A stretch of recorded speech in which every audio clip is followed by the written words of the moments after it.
Obrigado pela resposta, foi excelente. Deu para ter uma noção bem clara do tipo de trabalho que vocês fazem, da assessoria que vocês prestam. Professora, doutora Maristela,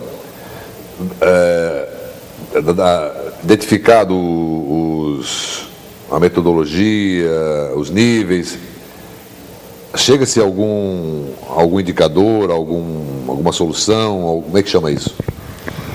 Então, hoje, assim, quando a gente trabalha dentro de um projeto, dependendo do projeto, a gente, junto com a equipe do cliente, vai tentar identificar os indicadores que aquele cliente precisa, que as áreas ou que o líder principal, que é o dono da empresa, precisa para estar monitorando. São as respostas para aquela pergunta que ele fez inicial, é isso? O indicador pode vir a ser uma resposta, porque o indicador é a melhor forma de gerenciar, de monitorar como é que está o andamento das atividades da empresa no dia a dia. Né? Então, nem sempre só para o lucro, né? Não. Aí a gente tem os indicadores para os 4 níveis. Eu posso ter um indicador, por exemplo, de lucro que está no nível dos recursos, mas eu posso ter um indicador de clima organizacional que está lá na parte das relações. Ou eu posso ter um indicador que está muito vinculado à missão da empresa. Né? Se a empresa se propõe, por exemplo, tem empresas que, junto com a sua missão, traz uma questão da responsabilidade ambiental, por exemplo. Perfeitamente. Então, aí, junto, a gente pode estar definindo um indicador que vai estar avaliando como é que essa empresa está trabalhando nessa questão ambiental para justificar que ela tenha isso no nome, na missão dela, né?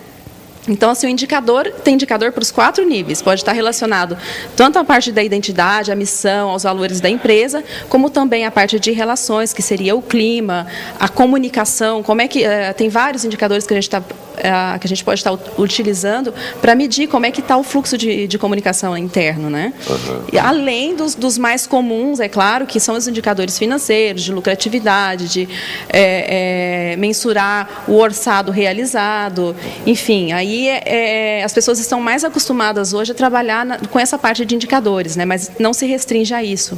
Porque eu fiz essa pergunta porque, na resposta do Marcelo, ele disse que também atende a uma empresa do governo. Quer dizer, o governo não busca lucro, né? O governo ele busca atingir o social. Isso. Né? Então isso tudo pesa na hora de fazer os indicadores.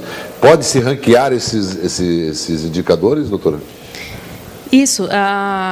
No modelo de indicadores, a gente pode estar definindo as prioridades, né? Sim. Se vai ser necessário ou não um ranking, né? E esse ranking pode ser definido em relação, por exemplo, a equipes de vendas, para ranquear qual equipe está na frente. Enfim, tudo aquilo que o indicador vai ajudar a medir, mas também vai dar um estímulo para as pessoas que estão envolvidas, né? No caso de ser interessante definir ranking, de mensurar como é que está o desempenho dos setores ou da equipe, ou mensurar o desempenho de um produto, de uma linha de produtos, né? Então, nesse caso, a gente incorpora no modelo um ranking que vai definir as prioridades. Até um detalhe, tá? Quando tu Marcelo. falasse do governo, tá? A gente, no início, nós fizemos até um trabalho de ranking até com o pessoal das SDS. E lá não tinha... Secretarias de Desenvolvimento Regionais. Isso. E lá, na verdade... São tão criticadas. E lá tinha todo um histórico, tá? Que até poderia se olhar com mais critério e olhar com mais transparência, olhar com mais critério, mais transparência esses números, que ali tem os indicadores, tá? Então, na verdade, os indicadores todos, tá, estão de uma maneira muito clara. Mas aí tem que se olhar os indicadores e trabalhar com os indicadores. Tem que ver por que um indicador está melhor do que outro indicador. Não adianta se ter vários indicadores também. É igual com o líder, tá? Se o líder coloca o indicador e não olha o indicador e não trabalha com o indicador, não adianta ter indicador. Tá? Se não tem ação efetiva para aquilo lá, se perde aquela informação. Então, você tem razão.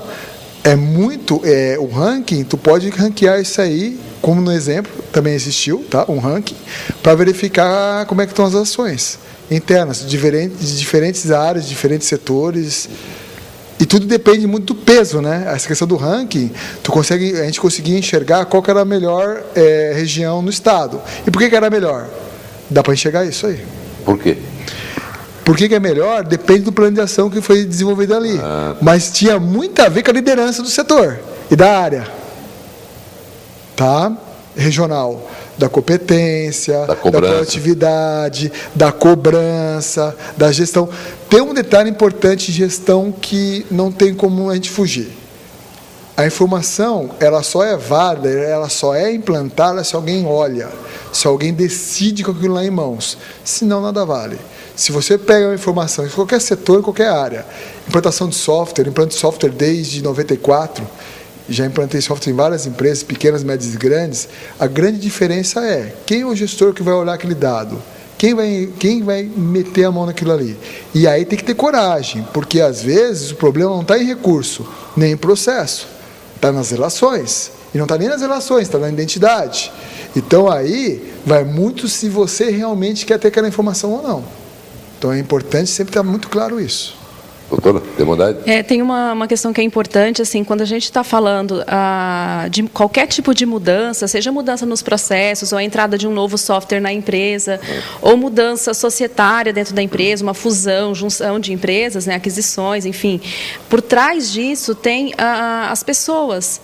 Então, quando a gente está falando de indicador, né, os indicadores eles vão funcionar se as pessoas estiverem motivadas, né, para ter vontade, para as pessoas estarem motivadas, elas precisam entender aquilo que está acontecendo. Então, todo o trabalho dentro de um processo de mudança se começa com o desenvolvimento, com o treinamento das pessoas, né? É muito comum a gente fazer processos longos de implantação de software, de mapeamento de processos, ou definir só com os líderes o que é a empresa, qual é a missão, valores e missão da empresa, e, no caso, esquecer das pessoas. E a gente chega num resultado lá na frente que ele não foi comprado, as pessoas não vivenciam aquele resultado no dia a dia da empresa. Ou seja, o trabalho foi feito, chegou-se a um resultado final, mas o meio que foi utilizado para se chegar àquele resultado não previu o envolvimento das pessoas. Isso faz com que as pessoas não... Deixa eu só dar um exemplo. Existem muito mais TVs maiores do que a nossa, aqui na cidade, na região, no estado, no Brasil. Mas pergunta para o Ricardo, pergunta para o Raul, pergunta para o Ney, Marcondes, se eles não gostam de trabalhar aqui. Aqui, a identidade deles é a nossa TV, a nossa realidade. Eu gosto de trabalhar aqui, eu gosto de trabalhar em outras maiores, poderosas. Estou aqui, gosto de trabalhar aqui, estou 8 anos aqui diariamente. Então, por quê? Porque eu vivencio, eu sei o que eu posso tirar dessa empresa, o que ela pode me dar, o que eu posso dar para ela, entendeu? É uma troca. E assim também são a tecnologia aplicada. Quanto mais tecnologia, mais pessoas interessadas e motivadas, melhor é o resultado da empresa, não é, Marcelo? Exato. Tem um detalhe importante, sempre tem que tomar muito... eu sempre observo o seguinte, tem dois mundos, né? Um mundo que o pessoal fala muito da parte organizacional e o mundo da tecnologia, né? Que durante muito tempo se colocou como se fossem dois mundos diferentes. E hoje não são dois mundos diferentes. Hoje é muito claro que esses mundos estão se conversando, estão se integrando cada vez mais. Desde 1994, tu vens implantando, é isso? Desde 94 eu venho implantando software corporativo. E mudou bastante. Mudou muito.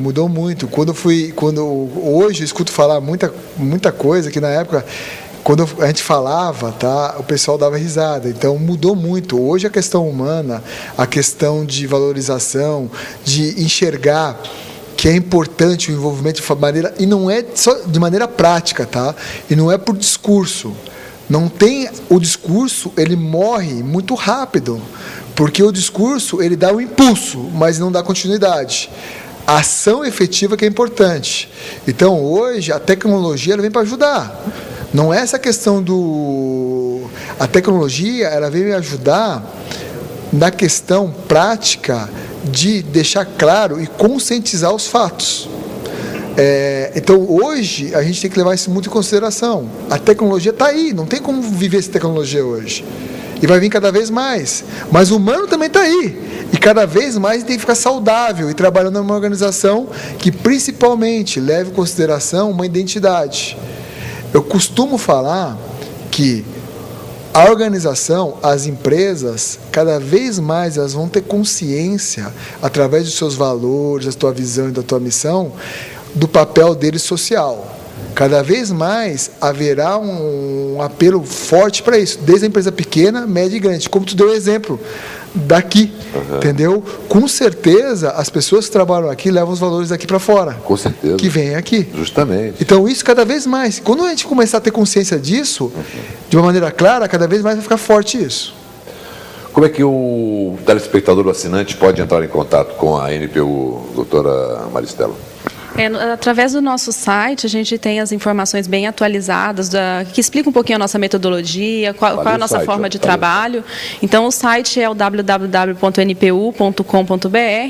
e também por meio do telefone, né, que está publicado também, a gente pode atender e explicar um pouquinho melhor o que a gente faz, qual que é a nossa, em que a gente acredita, né? Porque tudo isso que a gente está falando tem um tempo que a gente trabalha com isso, existe uma crença nessa forma de trabalho. NEC Plus Ultra, né? A NPU. Obrigado, doutora em administração. Maristela Franco Paes Leme, que me deu essa entrevista aqui no programa Sala VIP sobre a NPU. Agora o mestre em Engenharia da Produção, Marcel, a tua mensagem final para o nosso assinante. Minha mensagem é que sempre de otimismo, tá? Cada vez mais de otimismo, o ser humano está tendo consciência que ele é um ser belo e que está dentro de uma organização que também é viva. E quando a gente começa a trabalhar dessa forma, saber que eu estou inserido em algo vivo e orgânico, a coisa fica mais leve e a felicidade está aí, né? Só com um sorriso a gente vai vivendo. Por aí. Muito obrigado pela sua mensagem final, então.